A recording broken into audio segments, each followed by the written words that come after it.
Good afternoon sir. Hello Divyansh. अरे तुम सबने वो यस बैलेंसिंग सर। वाली शीट सॉल्व करी थी क्या? सर करी थी, दो तीन डाउट है, सर हाँ आपको हाँ, भेजे तेरे भी थे। डाउट है। मैं आज तेरे डाउट क्लियर कर दूंगा।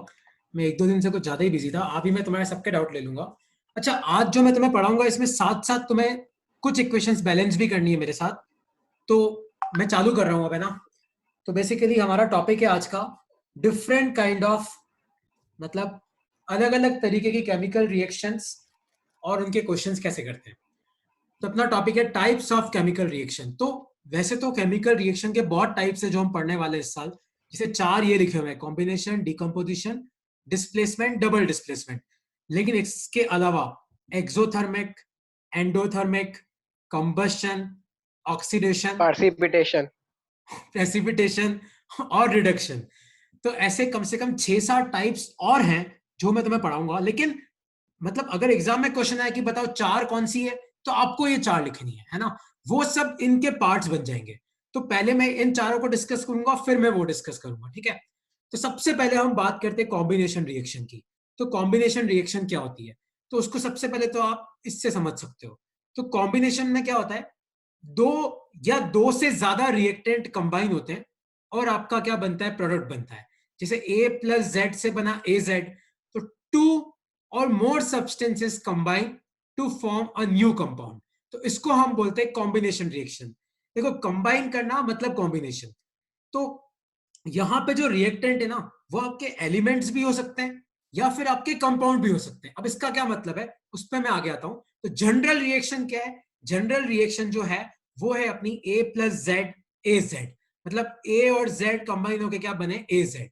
तो ये भी जनरल रिएक्शन हो सकती है कि A plus B plus C से बन गया आपका एबीसी। तो मतलब टू और more than two reactants combine to form a single product. तो कंबाइन होके एक हो जाना, ये होता है आपका कॉम्बिनेशन रिएक्शन। जैसे एक बार आपका एक है ना एमसीक्यू आया था, मतलब मुझे हल्का याद आ रहा है कि वो था ए प्लस बी प्लस सी से बना आपका ए बी प्लस सी। तो क्या ये कॉम्बिनेशन रिएक्शन है? ये कॉम्बिनेशन रिएक्शन नहीं है। हाँ, ये मैं मानता हूं कि ए और बी कंबाइन होकर ए बी बन गया, लेकिन all three should combine and there should be one product. तो तभी वो किस में आती है, तभी वो किस में आती है, कॉम्बिनेशन में। दो प्रोडक्ट है तो वो कॉम्बिनेशन रिएक्शन नहीं हो सकती, है ना? अब इस लाइन के मतलब पे आते हैं कि the reactant can be element as well as compound. तो अब हम इस चीज पे आते हैं। तो जैसे कोल का मतलब कार्बन जब ऑक्सीजन के साथ कंबाइन होता है तो ये बनाता है आपका CO2, कार्बन डाइऑक्साइड। जैसे आप घर में कोयला ले लो और कोयले को जला दो, तो कोयले को जला के अगर आप ओपन एयर में रखोगे तो वहां से क्या निकलेगी, कार्बन डाइऑक्साइड, CO2 निकलेगी।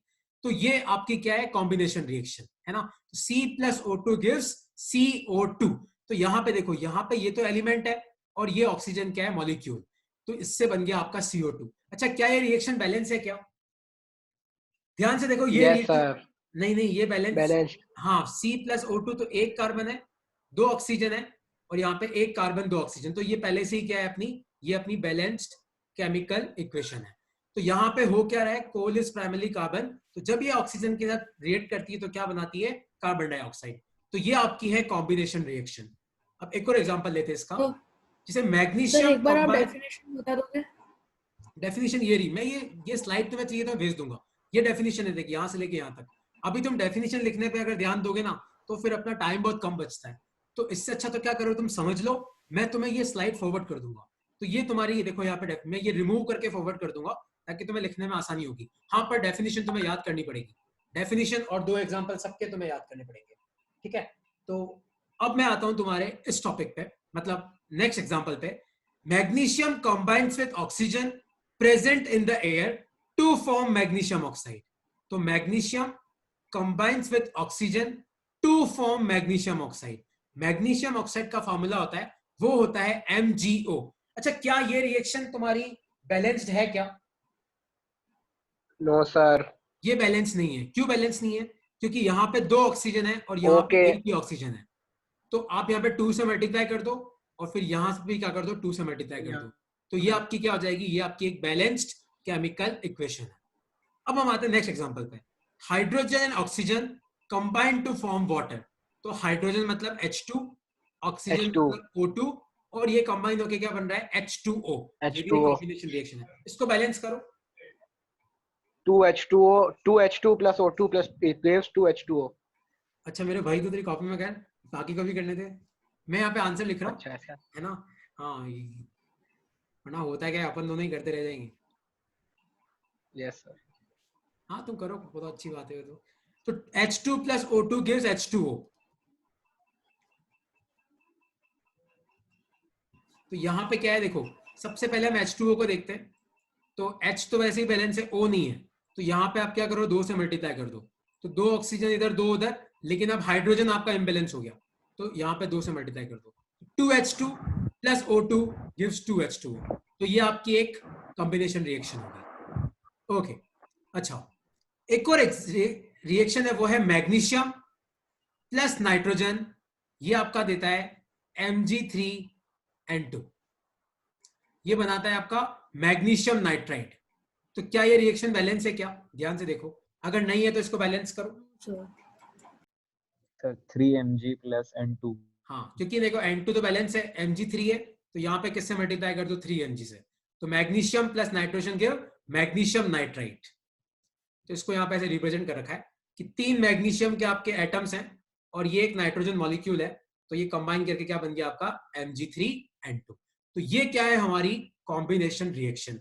तो कॉम्बिनेशन रिएक्शन में क्या होता है, 2 और more than 2 reactant combine to form a single product, product single होना चाहिए, तभी वो क्या है कॉम्बिनेशन रिएक्शन। और ये 3-4 में से कोई भी 2 याद रख लेना, तुम्हारा काम हो जाएगा। अब एक बहुत इंपॉर्टेंट है, वो है ये वाली, ये सबसे इंपॉर्टेंट कॉम्बिनेशन रिएक्शन है, ये वाली रिएक्शन, कैल्शियम ऑक्साइड, जिसको हम क्या बोलते हैं क्विक लाइम। तो वो होता है कैल्शियम ऑक्साइड, ये सॉलिड स्टेट में है, व्हेन मिक्स्ड विद वाटर, इसको जब मैंने H2O के साथ मिलाया, इट फॉर्म्स कैल्शियम हाइड्रोक्साइड। और ये एक्वस है, एक्वस का मतलब होता है कि कोई सॉल्ट पानी में मिला हुआ है, तो उसको बोलते हैं एक्वस सॉल्यूशन। तो एक्वस सॉल्यूशन में, सॉल्यूशन में आपका मैक्सिमम क्या होना चाहिए, पानी होना चाहिए, है ना। तो ये जो होता है ना, इसको हम बोलते हैं स्लैग्ड लाइम। तो ये है आपका quick lime, reacts with water to form slaked lime.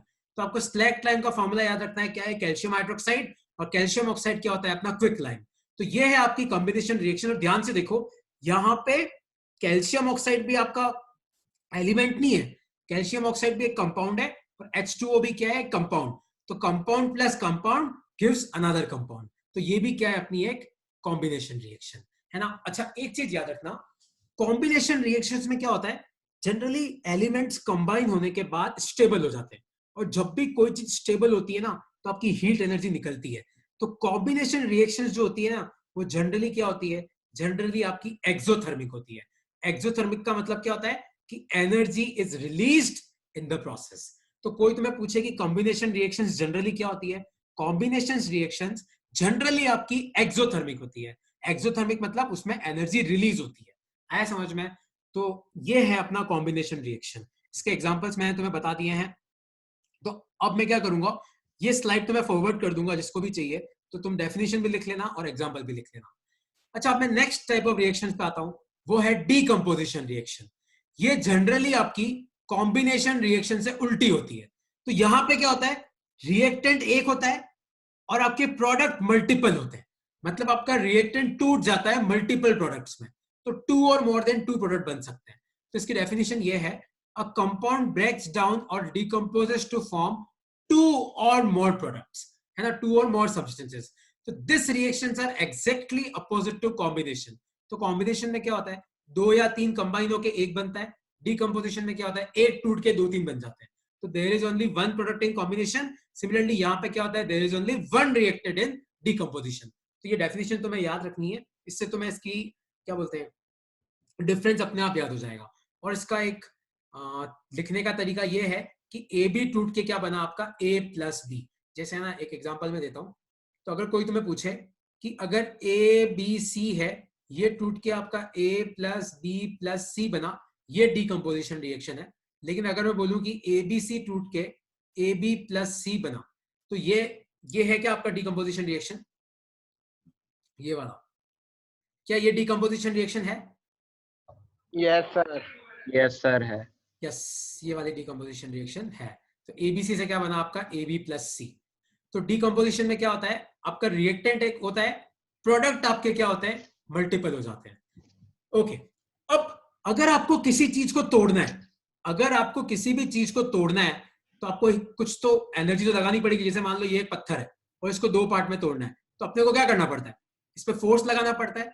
तो किसी भी अगर कंपाउंड को आपको तोड़ना है, किसी भी कंपाउंड को आपको तोड़ना है, तो आपको क्या करनी पड़ेगी, आपको एनर्जी तो सप्लाई करनी पड़ेगी। और वो एनर्जी सप्लाई करने के तीन तरीके मैं तुम्हें पढ़ाऊंगा। एक तो हीट, या तो आप क्या करो, कंपाउंड को गर्म करो। एक लाइट, आप क्या करो, उसको धूप में रख दो। एक इलेक्ट्रिसिटी, आप क्या करो, उसको पानी में डाल के उससे इलेक्ट्रिसिटी पास कराओ। इन तीन तरीके से आप डिकम्पोजिशन कर सकते हो, है ना। तो decomposition reaction require resource of energy in the form of heat, light और electricity to decompose the compounds involve. तो ये रिएक्शंस जो होती है ना, ये कौन सी होती है, एंडोथर्मिक होती है। एंडोथर्मिक मतलब इनको एनर्जी चाहिए, टूटने के लिए इनको एनर्जी देनी पड़ती है।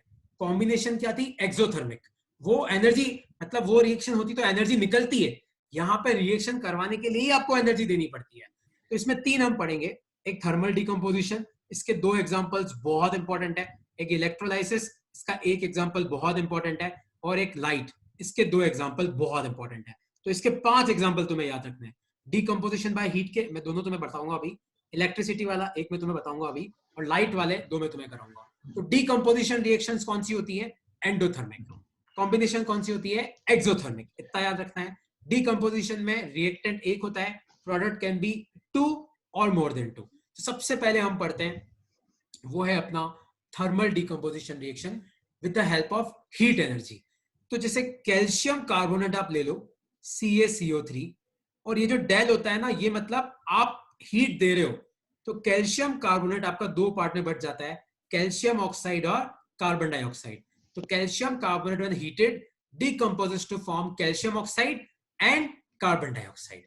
ये तुम्हें याद रखना है ना। ये जनरली आपका कौन से कलर का होता है, व्हाइट कलर का होता है। ये भी कौन से कलर का होता है, व्हाइट कलर का होता है। जैसे मान लो तुम्हारे एग्जाम में क्वेश्चन आ जाए कि in a chemical reaction compound is decompose, एक कंपाउंड का डिकम्पोजिशन हो रहा है and a gas is released which turns lime water milky. तो CO2 तो क्या करता है, लाइम वाटर को क्या कर देता है, मिल्की कर देता है। और ये है आपका कैल्शियम ऑक्साइड और ये है आपका कैल्शियम कार्बोनेट।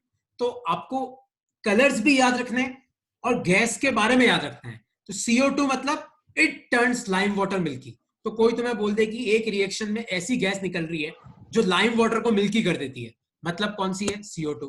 कोई तुम्हें बोल दे कि एक रिएक्शन हो रही है, उसमें ऐसी गैस निकल रही है जो कंबशन को सपोर्ट करता है। कंबशन को कौन सपोर्ट करता है, ऑक्सीजन, ऑक्सीजन, ऑक्सीजन। ठीक है। मान लो कोई तुम्हें बोल दे कि एक रिएक्शन में ऐसी गैस निकल रही है जो इनर्ट है और आलू के चिप्स को प्रिजर्व करने के काम आती है, तो नाइट्रोजन। तो ऐसे ना मैं तुम्हें लिखवा दूंगा, नाइट्रोजन, हाँ नाइट्रोजन, ऐसे मैं तुम्हें लिखवा दूंगा कि हर गैस के बारे में क्या क्या लाइन अपने एग्जाम में आ सकती है। जैसे अभी CO2 के बारे में, CO2 को याद रखना है लाइम वाटर मिल्की। ठीक है। एक अब ये बहुत इंपॉर्टेंट रिएक्शन है अगली वाली, ये है डिकम्पोजिशन ऑफ फेरस सल्फेट। तो FeSO4.7H2O। इस 7H2O का मतलब क्या है, ये हम आने वाले चैप्टर्स में पढ़ेंगे।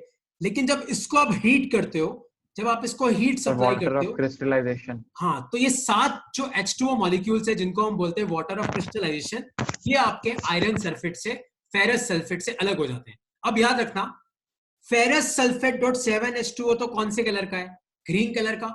लेकिन ये सातों H2O जाने के बाद कौन सा कलर बच जाता है, व्हाइट कलर बच जाता है ना। तो FeSO4 अकेला सॉलिड स्टेट में कौन से कलर का होता है, व्हाइट कलर का। लेकिन जब सातों H2O है तो कौन से कलर का है, ग्रीन कलर का। और ये कौन सी रिएक्शन है, ये आपकी है डिकम्पोजिशन रिएक्शन। और इस FeSO4 को अगर आप वापस हीट सप्लाई करो, इसको क्या करो, वापस हीट सप्लाई करो, तो इससे तीन चीजें बनती है। एक तो आपका फेरिक ऑक्साइड जो ब्राउन कलर का है, ये कलर तुम्हें याद रखना है। एक होता है SO2 सल्फर डाइऑक्साइड, एक है SO3 सल्फर ट्राइऑक्साइड। तो इसके लिए आप लिख देना, ये दोनों एसिडिक गैस है। ये क्वेश्चन कई बार आ चुका है कि एक ऐसी डिकम्पोजिशन रिएक्शन लिखो जिसमें एक ब्राउन कलर का कंपाउंड बनता है और दो गैस निकलती है, वो दोनों गैस आपकी एसिडिक है। ये एसिडिक क्यों है ये तो मैं आगे तुम्हें पढ़ाऊंगा। लेकिन हाँ, अभी याद रखना कि सल्फर डाइऑक्साइड और सल्फर ट्राइऑक्साइड दोनों एसिडिक गैसेस हैं। तो ये दोनों क्या है, ये दोनों अपनी बहुत इंपॉर्टेंट डीकंपोजिशन रिएक्शन है। पहली रिएक्शन की खास बात क्या है कि ग्रीन कलर से वो कौन सा कलर हो जाता है, व्हाइट कलर हो जाता है। और दूसरी रिएक्शन की खास बात क्या है, व्हाइट से क्या हो जाता है, ब्राउन, और आपकी 2 एसिडिक गैसेस और निकलती है। ठीक है, ये स्लाइड में तुम्हें भेज दूंगा तो तुम इसको नोट डाउन कर लेना। तो ये क्या टॉपिक है, ये है डीकंपोजिशन ऑफ फेरस सल्फेट। ये टॉपिक क्या है, ये टॉपिक है अपना डीकंपोजिशन ऑफ फेरस सल्फेट। अच्छा, उसी तरीके सर से ये 7H2O क्या होता है? एक्चुअली है क्या, मैं एक सेकंड एक्सप्लेन कर देता हूँ इसको, है ना। देख, ये जो FeSO4.7H2O है ना, तो ये जो H2O के मॉलिक्यूल है ये आयरन सल्फेट के साथ रिएक्ट नहीं करते। होता क्या है कि 7 ऐसे H2O, ये 7 तेरे वाटर मॉलिक्यूल है, 1 2 3, और बीच में तेरा क्या पड़ा होता है, FeSO4। तो जब अपन इसको गर्म करते हैं तो ये सातों के सातों उड़ जाते हैं, तो खाली क्या बच जाता है, FeSO4। तो ये जो पानी के मॉलिक्यूल है ना, सर वो वाटर, हाँ ये H2O है, ये H2O है। तो सर इस, वो वाटर ऑफ क्रिस्टलाइजेशन वो क्या था सर? हाँ अरे ये सर आ आपकी गया आवाज नहीं आ Actually- रही है सर। अच्छा, मेरी आवाज नहीं आ रही क्या, मैं थोड़ा धीरे बोलता हूँ, है ना।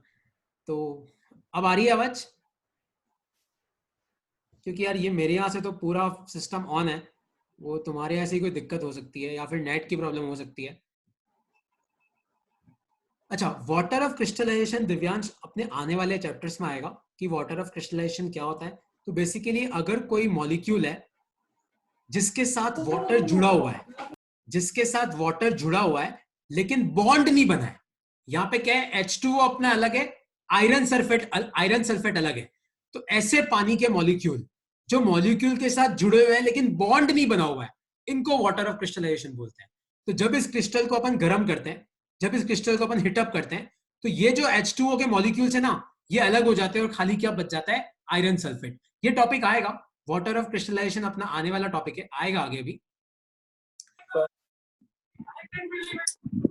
ओके, तो ये है डीकंपोजिशन ऑफ फेरस सल्फेट। तो फेरस सल्फेट को हिटअप करने पे FeSO4 7H2O ग्रीन व्हाइट बन जाता है। इसको फिर हिटअप करने पे आपको मिलता है फेरिक ऑक्साइड SO2 और SO3।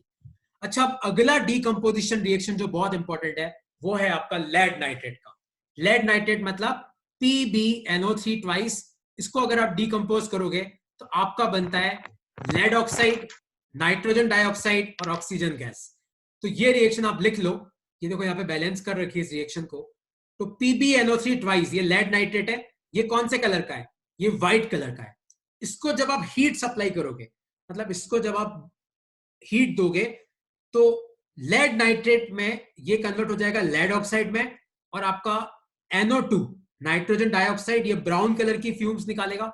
आपको याद रखना है कि इस रिएक्शन में कौन से कलर की गैस निकल रही है, इस रिएक्शन में निकल रही है ब्राउन कलर की गैस। और तीसरा क्या निकल रहा है, ऑक्सीजन। ऑक्सीजन क्या करता है, ऑक्सीजन सपोर्ट करता है किसको, कंबशन को सपोर्ट करता है। नाइट्रोजन डाइऑक्साइड भी क्या है, तुम्हारी एसिडिक गैस है।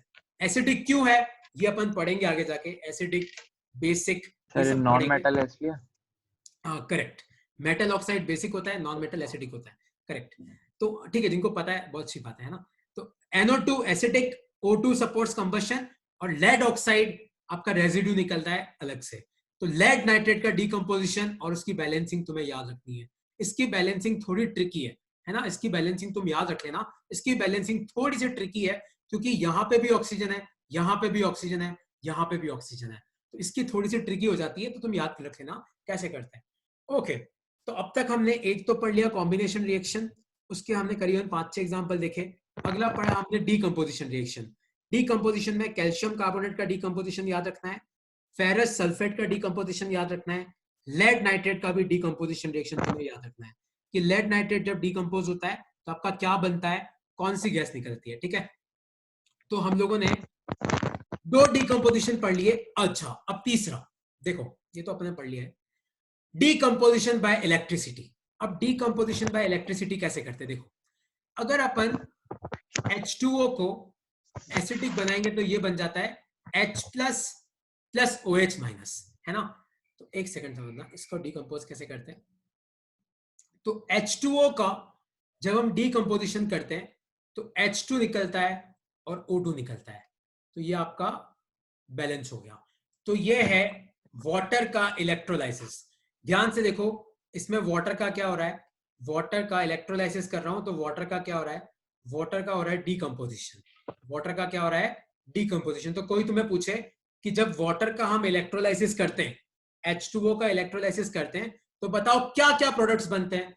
तो दो प्रोडक्ट बनते हैं, एक तो है आपकी हाइड्रोजन गैस, दूसरा है आपकी ऑक्सीजन गैस। ये तुम्हें याद रखना है, H2+2O2, है ना। इसकी जो इन डेप्थ रिएक्शंस हैं वो तुम्हें अभी नहीं पढ़नी है, वो हम मेटलर्जी के साथ पढ़ेंगे। तो अभी तुम्हें याद रखना है डीकंपोजिशन बाय हीट के 3 एग्जांपल हो गए, कौन से, calcium carbonate, iron sulphate, lead nitrate. Decomposition by electricity का एग्जांपल हो गया कौन सा, वाटर का इलेक्ट्रोलाइसिस, H2O से क्या बनता है, H2+O2। और तीसरा इंपॉर्टेंट है वो है decomposition with the help of light, या जिसको हम क्या बोलते हैं, फोटोलाइसिस भी बोलते हैं। ये शायद तुम्हारे बायोलॉजी में ये टर्म्स आएगी, फोटोलाइसिस वगैरह। तो अब लाइट से डीकंपोजिशन कैसे होता है, ध्यान से देखना। तो जैसे AgCl, ये है सिल्वर क्लोराइड। तो लाइट का जो सिंबल होता है ना वो ऐसे लिखा जाता है, Hν। इसका मतलब यहां पे क्या आ रही है, इसका मतलब यहां पे आ रही है लाइट एनर्जी। तो इसका डीकंपोजिशन होके बनता है तुम्हारा Ag+Cl2। तो Ag तो सॉलिड स्टेट में रहता है, लेकिन क्लोरीन किस में आ जाता है, गैसेस स्टेट में आ जाता है, ये सॉलिड है। तो AgCl का लाइट के प्रेजेंस में जब डीकंपोजिशन होता है तो एक तो बनता है आपका सिल्वर और दूसरी निकलती है आपकी क्लोरीन गैस। तो याद रखना व्हाइट कलर आपका ग्रे में कन्वर्ट हो जाता है। तो बेसिकली ये जो है AgCl, ये तो है तुम्हारा व्हाइट कलर का, और ये किस में कन्वर्ट हो जाता है, ग्रे कलर में। तो अगर मान लो तुम्हारे एग्जाम में क्वेश्चन आता है कि एक कंपाउंड है व्हाइट कलर का, उसको मैंने धूप में रखा तो वो ग्रे हो गया, राइट केमिकल रिएक्शन, तो तुम्हें कौन सी रिएक्शन लिखनी है, ये वाली। तो इसमें क्या हो रहा है, AgCl का डीकंपोजिशन हो रहा है, किसकी प्रेजेंस में हो रहा है, लाइट की प्रेजेंस में, और क्या बन रहा है आपका Ag+Cl2। इसको फोटोग्राफी इक्वेशन भी बोलते हैं। क्या बोलते हैं इसको, फोटोग्राफी इक्वेशन। अगर तुम्हें पता हो तो आजकल तो तुम लोग मोबाइल वगैरह से फोटो खींचते हो, पहले के टाइम पे वो कोडेक के वो वाले कैमरे आते थे जिसमें रील लगती थी, रील आती है, तो उस रील का पता है एक वो एक कॉपी निकलता था जिसमें सब कुछ ब्लैक एंड व्हाइट होता था, मतलब दिखने में ब्लैक एंड व्हाइट दिखता था। ये फोटोग्राफी इक्वेशन वहां पे काम आती है ना, उस जगह काम आती थी। तो उसी तरीके से इसका एक और एग्जांपल है वह सिल्वर ब्रोमाइड का। तो जैसे AgBr है, तो AgBr का भी लाइट के प्रेजेंस में करोगे तो ये आपका 2Ag प्लस ब्रोमीन गैस निकलती है। तो सिल्वर ब्रोमाइड का डीकंपोजिशन इस तरीके से होता है। तो डीकंपोजिशन सिल्वर के किसी भी हाँ ये ग्रे कलर का होगा। नहीं सर, सिल्वर के किसी भी कंपाउंड से black and white photography possible है या सिर्फ इन दो से ही है? AgI से भी पॉसिबल है, AgI से भी। ये हेलोजन होना चाहिए, आगे आएगा हेलोजन। तो जो जिनमें हेलोजन है ना साथ में, क्लोरीन, ब्रोमीन और आयोडीन, यहाँ पे पॉसिबल है। AgF के साथ भी पॉसिबल नहीं है ना। ये सब कैसे क्यों पॉसिबल नहीं है, आगे आएगा। क्योंकि फ्लोरीन जो होता है ना वो बहुत स्ट्रॉन्ग बॉन्ड बनाता है, फ्लोरीन इतना स्ट्रॉन्ग बॉन्ड बनाता है कि लाइट इसको नहीं तोड़ सकती। तो क्लोरीन, ब्रोमीन, आयोडीन के साथ पॉसिबल है, लेकिन मेनली हम यूज करते हैं AgCl। Okay sir. अच्छा, ये वाली तो रिएक्शन हमने पढ़ ली है कि are sensitive to light, they are used in black and white photography.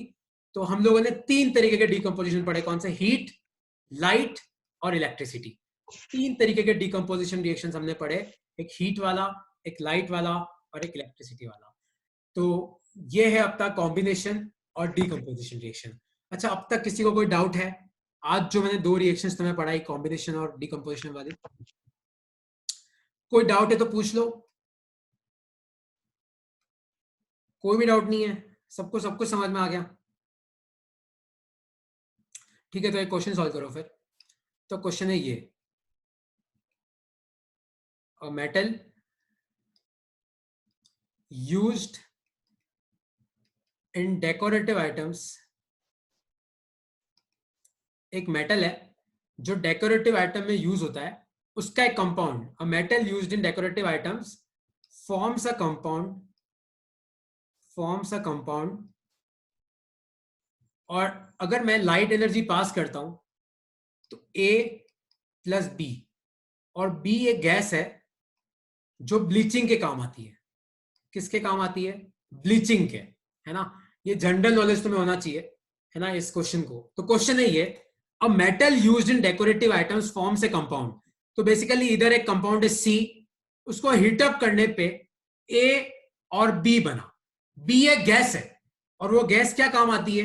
Bleaching के काम आती है, जर्म्स मारने के काम आती है। तो आपको बताना है सी क्या होगा, ए क्या होगा और बी क्या होगा। सर सी तो AgCl होगा। करेक्ट, सी होगा AgCl, क्योंकि तो Ag मतलब सिल्वर होता है और सिल्वर किस में काम आता है? डेकोरेटिव आइटम्स में काम आता है। सी को हीट करने पे ए बनेगा, ए मतलब क्या हो गया? Ag, और बी आपकी एक गैस है जो ब्लीचिंग में काम आती है। तो अब देखो Cl2 ये Br2 भी हो सकता है, Cl2 भी हो सकता है, I2 भी हो सकता है, लेकिन ब्लीचिंग में क्या काम आती है? Chlorine gas. याद है वो स्विमिंग करने जाते हैं तो बोलते क्लोरीन डाल रखा है, तो ब्लीचिंग में कौन सी काम आती है? क्लोरीन गैस काम आती है।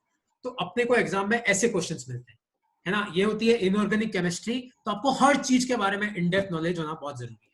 तो मैं क्या करूंगा, मैं ऐसे कुछ आज जो पढ़ाया उसके हिसाब से मैं तुम्हें ऐसे 5-6 क्वेश्चन बना के तुम्हें शाम को एक भेजता हूँ और तुम मुझे इसका आंसर देना, ठीक है।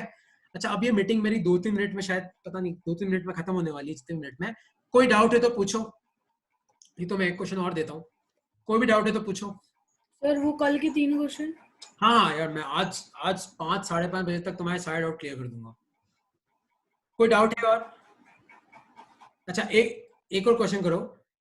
A compound which contains a metal, और वो मेटल कहां पे, कोई बोलेगा नहीं इसका आंसर, फाउंड इन बोन्स। तो ये कंपाउंड है, ये रिएक्ट करता है H2O के साथ और आपका एक कंपाउंड बनता है C, ठीक है। तो compound which contains a metal found in bones plus H2O, और इससे बनता है आपका C। तो आपको बताना है कि ये कंपाउंड कौन सा है और ये कंपाउंड कौन सा है। सर वो कंपाउंड बोन्स पे फाउंड है या फिर नहीं, सिर्फ वो मेटल, मेटल? इस कंपाउंड में एक मेटल है, वो मेटल बॉन्ड्स में पाया जाता है। सर सर वो बता मेटल दें आंसर। कैल्शियम। हाँ हाँ, पता है। Calcium OH plus H2O CaOH2 CaO plus H2O। H2O forms CaOH twice. ठीक है यार, हम जब ना बहुत सारी रिएक्शन पढ़ लेंगे ना, तब ऐसे क्वेश्चन बताने में मजा आएगा। अभी क्या है कि मैंने इतनी रिएक्शंस में पढ़ाई नहीं है, तो मैं ज्यादा तुम्हें इन डेप्थ क्वेश्चन करा नहीं सकता। ओके चलो ठीक है। तो नेक्स्ट क्लास में डिस्प्लेसमेंट, डबल डिस्प्लेसमेंट, ऑक्सीडेशन और रिडक्शन, ठीक है। तो लेकिन आज शाम को जो मैं क्वेश्चन भेजूंगा प्लीज तुम करके भेजना, है ना। परसों वैसे काफी बच्चों ने मुझे वो भेजा है बैलेंस करके, तो आज मैं तुम्हें ये वाली रिएक्शन भेजूंगा, ठीक है। चलो ओके यार, और कोई डाउट हो तो तुम मुझे भेज देना। आज शाम को 5 बजे तक मैं जरूर तुम्हारे सारे डाउट्स क्लियर कर दूंगा, ठीक है। और इसकी एक शीट में तुम्हें भेजूंगा, वो तुम्हें सॉल्व करनी है, ठीक है। चलो यार, बी सेफ यार, मंडे को वापस मेरी क्लास है, ठीक है।